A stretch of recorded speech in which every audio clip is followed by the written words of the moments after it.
On the day that should have been filled with joy, laughter, and celebration, fate delivered the cruelest gift of all. It was my birthday, yet instead of blowing out candles and making wishes, I found myself trapped inside a wrecked car, my body pinned by twisted metal, my vision blurred by the searing pain radiating through every inch of me. But what made it unbearable wasn't the accident itself, it was watching my husband, Bruno, rush onto the scene and, without the slightest hesitation, choose to save the woman beside May's first love, Camille. She was drenched in blood, her body wedged in a deformed seat, fear written all over her face. I reached out to him, my voice trembling, desperate for his help, for his arms, for his promise, but his eyes didn't even flinch as he delivered words that shattered my soul. "She's pregnant, Margaret. 2 lives are at stake. Please understand." Understand? How could I possibly understand that on the day meant to celebrate my life, my husband would weigh my existence against hers and find me lacking? That video, capturing his so-called heroic rescue, spread across the internet like wildfire. Strangers praised him, glorifying his courage and tenderness. A hero rescuing the love of his life, they called it. The perfect couple, they gushed. Their eyes tell a story of true love. Others swooned, turning my pain into their fairy tale. And as I watched that video loop endlessly on my phone from my cold hospital bed, I couldn't stop myself from replaying it, from torturing my own heart with the public adoration showered upon them. If only the man in that video wasn't my husband. If only I hadn't been the one bleeding and unconscious as he abandoned me for her. My tears fell silently as shame wrapped itself around me like a noose. Today had been meant for us. Bruno had promised to celebrate my birthday. But one whispered complaint from Camille, "Bruno, my stomach feels a little uncomfortable," was all it took for him to forget me entirely. He drove like a madman, slamming on the accelerator, desperate to get her to the hospital, only for fate to intervene halfway, sending us spiraling into chaos. Because of his protective reflex, Camille walked away frightened but unharmed. I, however, was crushed against the door, my lower body pinned, blood gushing from me, sharp agony tearing through my abdomen as consciousness slipped away. Even then, as I fought to stay awake, to call for him, his response was as cold as the steel trapping my body. "Millie is pregnant, Margaret. 2 lives. You have to be reasonable." His voice carried no tremor for me, no urgency, only for her. Through blurred vision, I saw him cradle Camille gently, whispering soft reassurances as if nothing else existed. The smell of gasoline filled my lungs until darkness claimed me entirely. Miraculously, I survived, but the cost was unbearable. My hand instinctively caressed my now empty abdomen, the weight of what I had lost heavier than any physical pain. As I stared at the miscarriage notice in my hand, I shut off the video. It no longer mattered. But even after all this, the torment continued. Later that night, unable to bear the throbbing ache, I dragged my weakened body into the dimly lit hallway in search of painkillers. And there he was, Bruno, still wearing his rumpled white coat, his face drawn from fatigue. Calmly, though my inside screamed, I asked, "Were you with Camille?" His expression didn't shift. "Margaret, I don't have time for your nonsense," he said flatly, as if my question was absurd. But the truth clung to him like a scent. He couldn't hide the overwhelming aroma of gardenias, Camille's signature perfume, stubbornly lingering on his skin. How close had they been for her scent to wrap itself so intimately around him? And yet, as I looked at Bruno, something inside me shifted. I felt nothing. The pain, the heartbreak, it was gone. Only emptiness remained. "Let's get a divorce," I whispered, steady but firm. His face darkened, irritation flashing in his eyes. "Is this because I didn't celebrate your birthday?" he scoffed, his voice dripping with mockery. I stayed silent. "Millie's pregnancy is complicated," he continued, as if lecturing a child. "I'm just being a good friend. You're being dramatic, Margaret. Petty. Incorrigible." As his condescension filled the air, his phone rang sharply. His posture stiffened instantly. There was no need to ask. I already knew who was on the other end. Bruno never hid his tenderness for Camille. After a brief call, he tossed out a half-hearted, "I've been busy. I'll make it up to you another day." And just like that, he walked away, leaving me standing there beneath the hospital's cold fluorescent lights. This was Bruno. This had always been Bruno. Every time he abandoned me for her, he'd return later with sweet, empty promises, as though his words could glue back the pieces of my shattered heart. He couldn't see my hospital gown hanging loosely on my frail frame, didn't notice the pallor of my face or the grief etched into my every breath. Not even when I nearly died did he show an ounce of guilt or concern. His eyes, his thoughts, his soul, they all belonged to Camille. For so long, I clung to this marriage, convincing myself that love meant sacrifice, that one day he would see me. But standing there, my hand brushing away the tears that no longer fell, I realized I felt no sadness, only numb exhaustion. My heart, once so full, was now completely empty, and no one would believe it if I told them that it was Bruno who first pursued me. We met on a blind date, bonded over a few shared interests, and soon discovered that our parents had known each other for years. Everything seemed natural, as if fate itself was nudging us toward marriage. I knew about his past, about Camille, the woman he had once loved for years. But we were adults.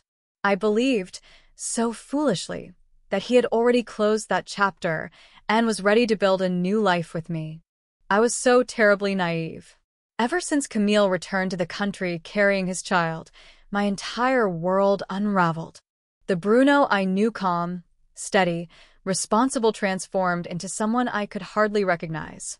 When I lay burning with a high fever, he was taking Camille to the countryside to watch the stars. On our wedding anniversary, when I had reserved a special dinner for us, he canceled last minute to fix the plumbing at Camille's house, leaving me alone in an empty restaurant staring at flickering candlelight. Every time I dared to voice even a hint of unhappiness, it was twisted into ugly accusations of jealousy. I was his wife, yet I became an afterthought, a secondary choice overshadowed by the ghost of his first love. But now, none of it mattered anymore. All the tears, the arguments, the heartbreak, it was over. Before logging off from WeChat, I glanced at a message from Director San, my research supervisor. Once again, he was encouraging me to accept the overseas fellowship. He had first mentioned it 6 months ago, but at the time I declined. For 2 long years, I chose to stay for Bruno, clinging to the hope of a simple, stable life together. Yet even this small, humble wish was too much for him to honor. Taking a deep breath, I called the director directly. "Director San," I said, "is that overseas training opportunity still available?" There was a pause before his voice rang out in delighted surprise. "Mag, you've finally come to your senses. Of course, the position is still yours. I saved it just for you. If you can prepare quickly, you'll be ready within a month." Without hesitation, I booked an appointment online to file for divorce. 1 month was more than enough time to sever these shackles. The following afternoon, I packed my things and headed home, completely exhausted. Once inside, I collapsed onto the bed in the guest room and drifted into a deep sleep. I was abruptly awakened by loud knocking. "Margaret." Bruno's voice rang from the hallway, carrying an urgency that grated on my nerves. Forcing myself up, I opened the door. He stood there, his face twisted in anger, eyes filled with blame. "Why didn't you call me when you were discharged?" he demanded. I blinked, confused by his sudden fury. "I was too tired and didn't hear you," I answered with a yawn. "Why are you making such a big deal out of it? A car accident is trivial to you?" His voice sharpened with reproach. "Margaret, you deliberately hurt yourself just to upset me. How could you be so reckless?" In the past, I would have argued with him, fought back, cried. But now, I simply smiled, my voice calm and detached. "You're overreacting. The doctor said I recovered well and was fit for discharge. Thank you for your concern." My polite distance clearly unsettled him. Before he could respond, Camille's voice floated from behind. "Margaret, you're home? Why didn't you let me know?" She appeared in the hallway, wearing a silk nightgown, completely at ease, as if she were the mistress of my house. Instinctively, my gaze shifted to Bruno. He rubbed his nose awkwardly. Her house had a leak, and since she's pregnant, I couldn't leave her alone, he explained. Pregnant women need special care. You understand, don't you? His excuse rolled off his tongue as naturally as breathing. I smiled. Of course. Helping a friend is normal, especially when she can't be left alone. And you're a doctor, it's your specialty. Camille's expression faltered, while Bruno looked utterly bewildered by my composure. I waited a moment, watching him stand there dumbfounded before turning to go back to bed. But suddenly Bruno reached out and grabbed my hand. Margaret, please. I know you're angry right now. His tone was pleading, but I was the one surprised. I watched him press his lips tightly together, and in that moment, memories flooded my mind, the countless times Camille had called and he had run to her without hesitation, the endless arguments, my desperate tears, my shrill screams, my nails clawing at his skin like a madwoman, while he stood there cold, indifferent, accusing me of being petty, of being toxic. But now, standing here before them both, I felt absolutely nothing. The love I once poured into this marriage had been drained dry. I gently withdrew my hand. It's late. Don't overthink things. Just then, Camille clutched her abdomen, her eyes filling with tears as she whimpered, Bruno, my stomach hurts. Without missing a beat, Bruno's face contorted with panic. Millie, he cried, immediately gathering her into his arms. Then he turned to me, his voice filled with fury. Margaret, I thought you would change, but I was wrong. How can you be so cruel to a pregnant woman? Aren't you afraid of karma? And with that, he stormed out, slamming the door behind him. This scene had played out countless times before, yet tonight, my heart remained still. I wandered downstairs, made myself a late-night snack, and while scrolling through my phone, stumbled upon Camille's latest post, only 3 minutes old. She was in the hospital, leaning intimately on Bruno's shoulder, his slender fingers gently caressing her round belly. The caption read, "My Bruno will be the best dad in the world." The comments were a frenzy of excitement, mostly from mutual friends of Bruno and Camille, many of whom tagged me to provoke a reaction. Staring at my own flat stomach, a bitter smile tugged at my lips. With a light tap on the screen, I typed my reply, "Congratulations on getting everything you wished for." Days passed and Bruno didn't return home. The house, finally quiet, allowed me the peace I needed to heal. I focused on my recovery, contacted a lawyer, and drafted the divorce agreement. Soon, it was time for my follow-up appointment at the hospital. I hadn't expected to run into Bruno there. The moment he saw me, his face darkened. "That post on Millie's WeChat was just a joke," he snapped. "You provoked her. Pregnant women are sensitive. If anything happens to her or the baby, you'll be responsible." His words cut deep, dragging buried memories back to the surface. The accident, the blood, the pain, the signed consent form for the miscarriage surgery, his indifference as I was wheeled into the operating room. My breath caught in my throat, and my heart twisted painfully. Misreading my silence, Bruno seized my hand. "Today you must apologize to Millie and ask for her forgiveness." Despite my weakness, he dragged me to Camille's hospital room. It was packed with people whose faces twisted with contempt the moment I entered. These were the same people who had mocked me online. Camille lay in bed, feigning innocence. "I feel like eating mangoes," she pouted. Bruno, always the doting savior, immediately peeled an entire plate of mangoes for her, letting the sticky juice run down his hands. I couldn't help but recall how, during my own struggles, I once asked him to make me a simple bowl of brown sugar water to ease my menstrual cramps. Coldly, he refused. "Margaret, I'm a doctor. My hands are valuable."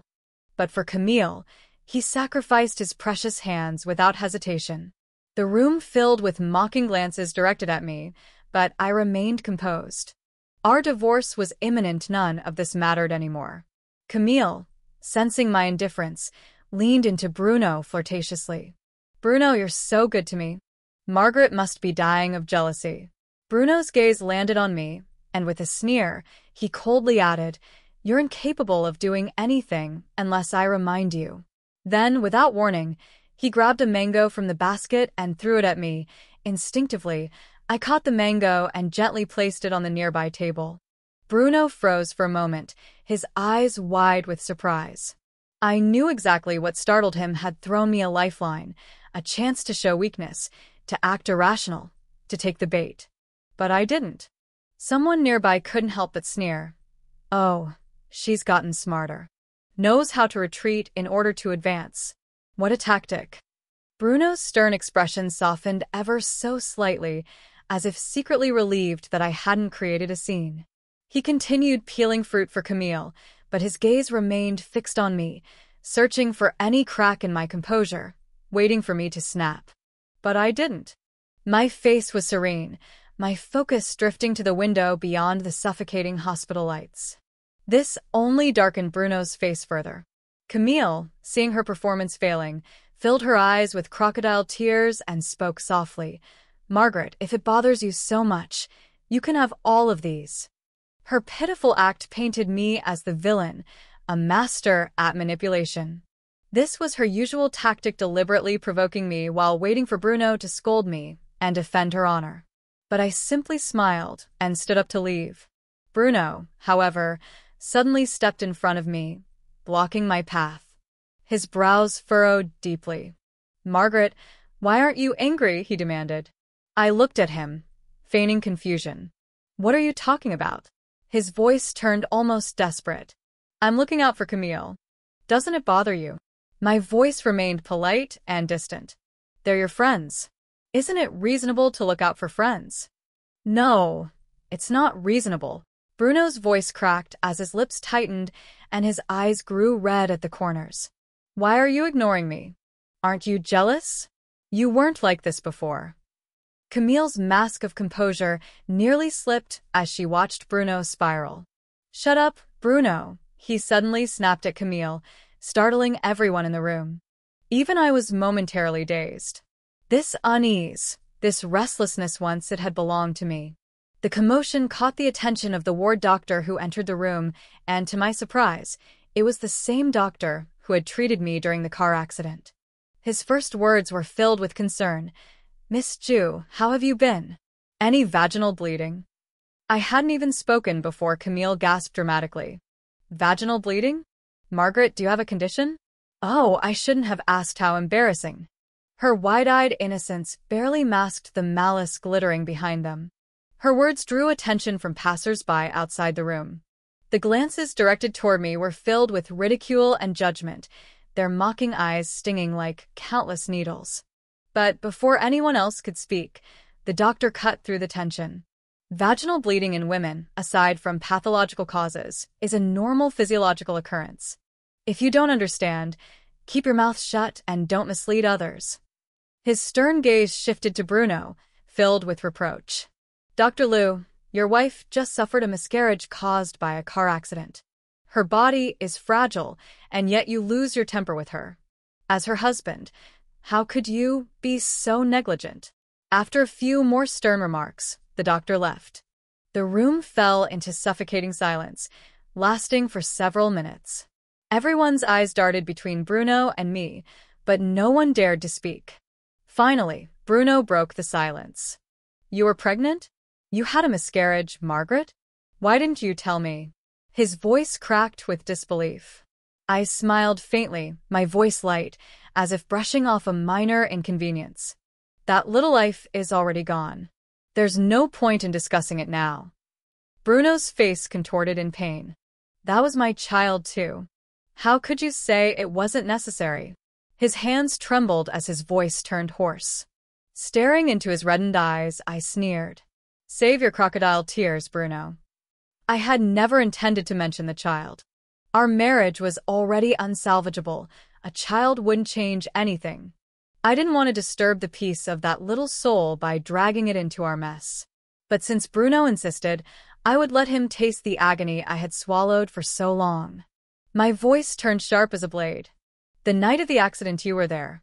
I lay in a pool of blood, my knees filled with glass shards, begging for your help. And where were you, Bruno? What were you doing? Oh, yes. I remember you rushed to Camille's side. She was barely injured, only frightened. You made your choice that night. So tell me, why blame me now? My words landed like sharp knives, and Bruno's body trembled, his fists clenched at his sides. Before he could respond, Camille interjected, her voice laced with false compassion. Margaret, I had no idea you went through such pain. As a mother, I understand how devastating it is to lose a child. You must be heartbroken. She gently caressed her swollen belly, her expression kind on the surface, but filled with smug satisfaction beneath. To help ease your pain, why don't you become my baby's godmother? Bruno cares so much about this child. Every time I feel unwell, he panics. If you treat this baby as your own, maybe it can help you heal from your loss. Her words were so vile, so shameless, that the fury I had suppressed for so long exploded. I walked over to her bed and, without hesitation, raised my hand and slapped her hard across the face. Camille fell back onto the bed, clutching her cheek, her eyes wide with disbelief. My voice was icy and steady. I ignored you before, because even flies don't land on garbage. But your repeated provocations are childish. You should never have insulted my child. If you dare cross that line again, it won't end with just a slap. I sneered and turned toward Bruno. Picking up the plate of mangoes, I lifted my wrist, tilted the plate, and watched as the fruit tumbled down, staining his pristine white coat. His face paled. You want to know why I didn't accept the mango earlier? My voice cut through the air like a knife. Because I'm allergic, Bruno. I had a reaction in front of you on our very first date. If you can't even remember something as simple as what your wife can eat, don't pretend to care. Watching his face turn ghostly pale, I laughed coldly. Stop being such a hypocrite, Dr. Liu. With that, I dropped the divorce papers before leaving the room. But Bruno wasn't ready to let go. When I arrived at my follow-up appointment, he insisted on accompanying me. I don't accept the divorce. I'm your husband, Margaret. I have that right. I didn't argue. I prioritized my health. After the examination, the doctor reassured me that my recovery was progressing well. Bruno sighed with relief, taking it upon himself to pay the bills and retrieve my medication. I watched him coldly. If he wanted to play the dutiful husband now, I wasn't going to refuse free labor. When I stepped outside to call a taxi, he insisted on driving me home. Given your condition, I'm worried, he said, his voice unusually cautious, as if I were a fragile porcelain doll he'd suddenly remembered how to handle. As we stood at the hospital entrance, an elderly woman passing by suddenly called out with surprise, "It really is Dr. Liu." Bruno froze for a second, his face stiffening, but the woman's smile only grew warmer. Don't you remember me? I was your patient back when your wife was pregnant and hospitalized. I was in the bed, right next to hers.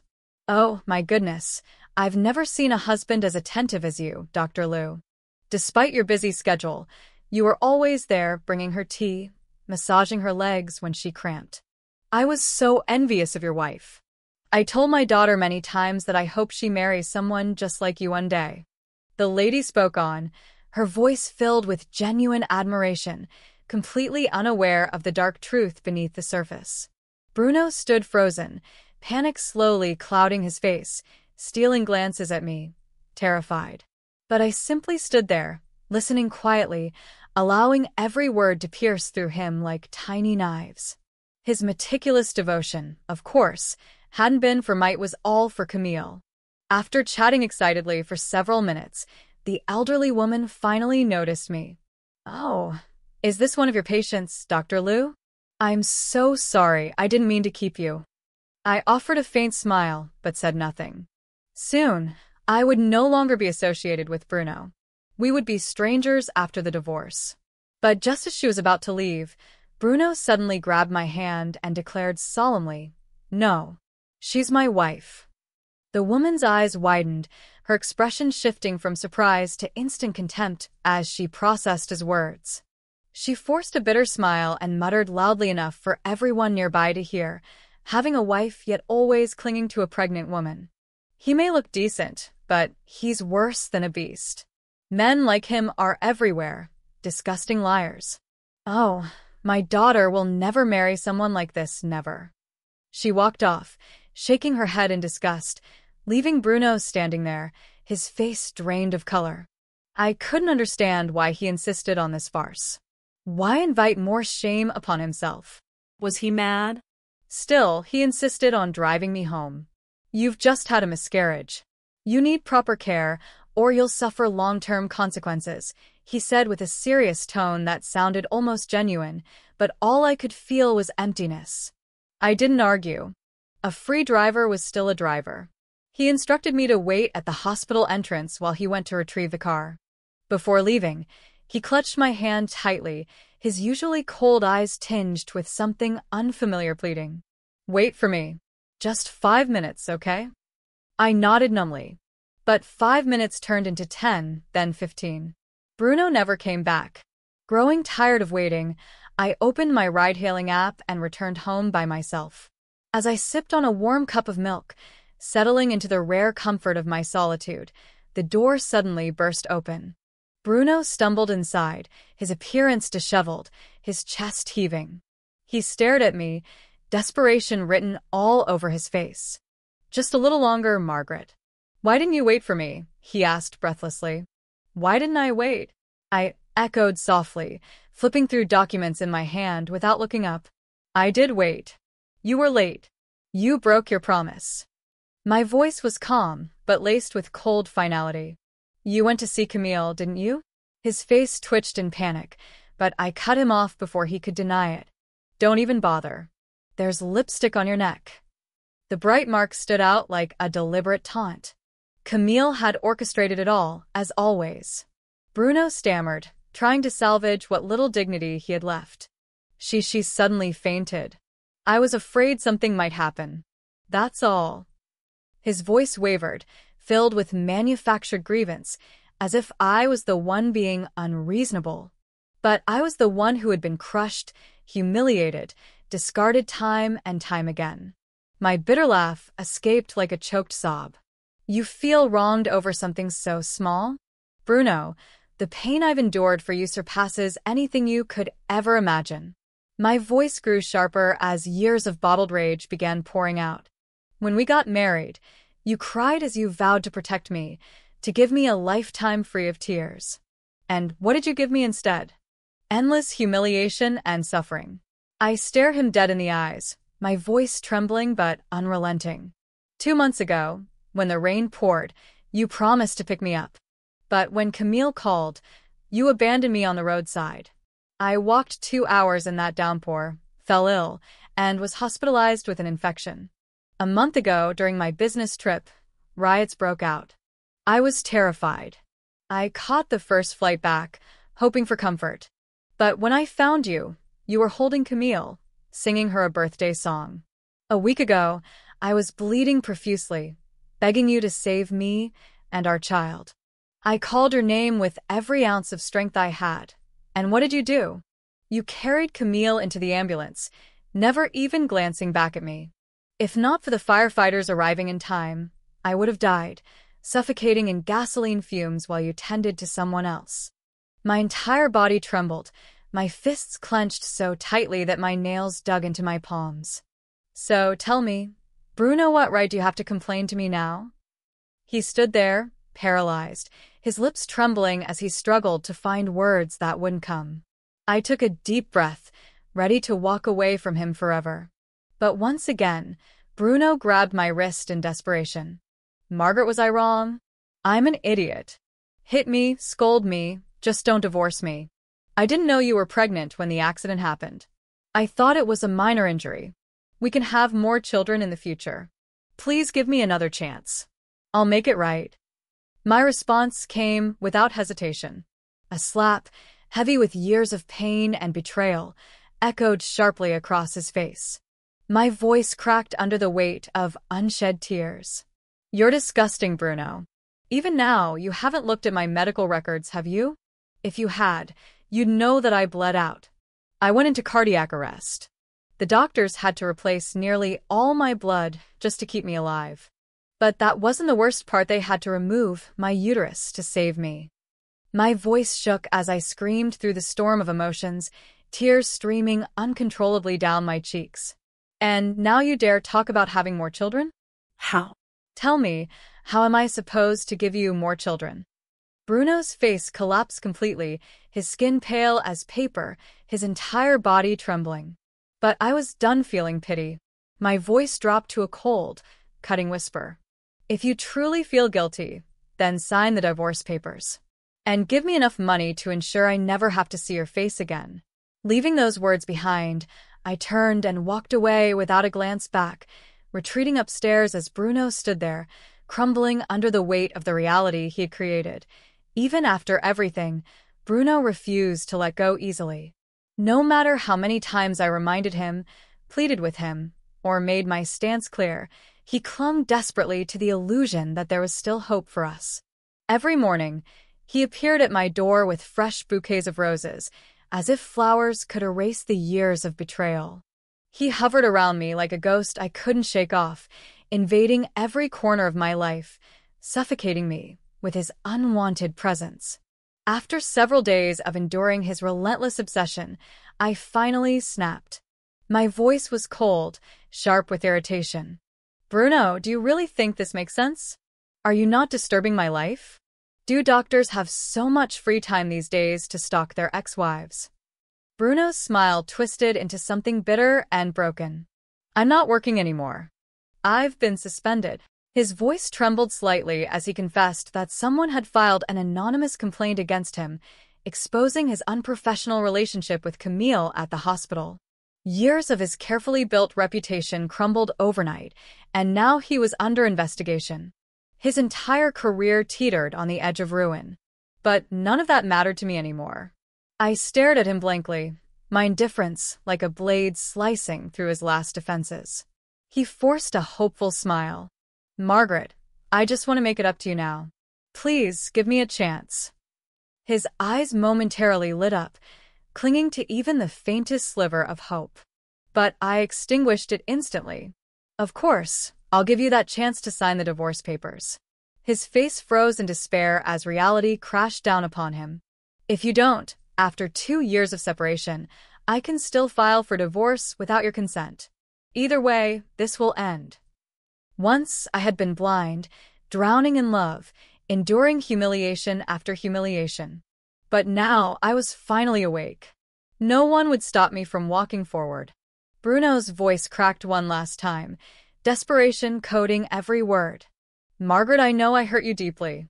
I realize my mistakes now. Can't you give me one chance to make amends? His eyes were filled with regret, but I remained unmoved, my voice like ice. Can you return my child to me? The question silenced him completely. After the abortion, I thought I could be strong enough to endure everything. But late at night, in the silence, I would always hear the faint cry of a child echoing in my ears, waking from nightmares soaked in tears.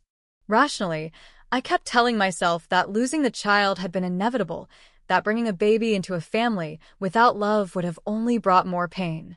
The accident had taken the child from May hadn't chosen it. And yet, no matter how I tried to console myself, the guilt never left. I donated to temples, lit countless longevity lamps, and prayed obsessively, hoping to ease the ache in my heart. But nothing erased the fact that I had lost my baby. The grief ate away at me, and my self-hatred only grew. I hated Bruno even more for forcing me into this agony. Many nights, I imagined an alternate ending if I had been rescued first. Our child might have been born safely.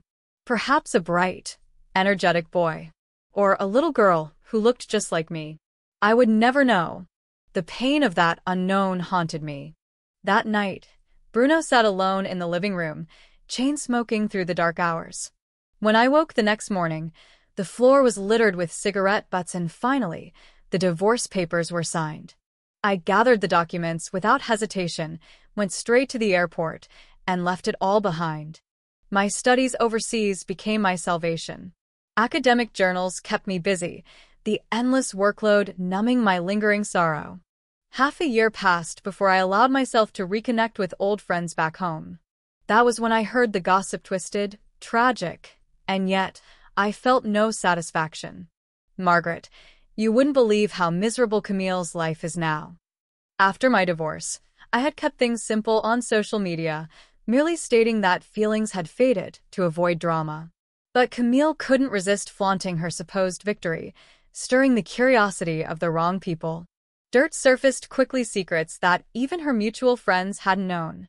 Unlike her clueless supporters, others saw the truth and turned against her. As Camille's reputation unraveled, so did her world. Right before giving birth, the child's actual father was exposed, a wealthy married man who sent people after Camille in revenge. They assaulted her viciously in her final month of pregnancy, leaving her bleeding and on the brink of death.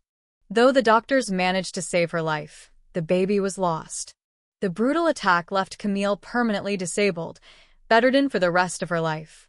The wealthy man behind it escaped justice, hiding behind mentally unstable attackers and manipulated medical records.